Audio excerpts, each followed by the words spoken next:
Very good, మంచి మాట చెప్పారు. మనమే ధన్యులు, మనమే ధన్యులు. ఎందుకని? యేసు ప్రభు మనం ఉద్దేశించి మాట్లాడారు. తోమా కన్నా మీరే ధన్యులు. తోమా ఏలు పెడితేనే కానీ నమ్మనన్నాడు. తోమా తలుపు చూస్తేనే కానీ నమ్మనన్నాడు. తోమా పట్టుకుంటేనే కానీ నమ్మనన్నాడు. కానీ మనము ఎలా నమ్ముతున్నాంటే వాక్యమే మనకి యేసు ప్రభు, వాక్యమే మనకి దేవుడు. ఇప్పుడు మన మధ్యలో ఎవరన్నా చెప్పండమ్మా, యేసయ్య కూర్చున్నాడు. ఆ కూర్చున్న యేసయ్య ఎలా ఉన్నాడు తెలుసు నీ మనసులో?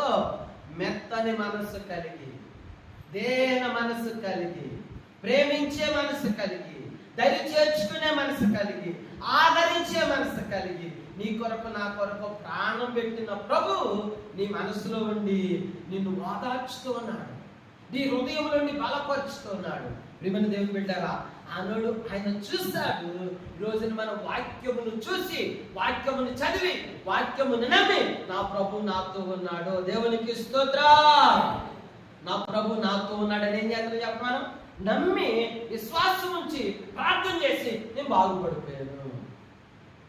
అంతే కదండి, నేను బాగుపడిపోయాను. ఎవరి ద్వారా బాగుపడిపోయా?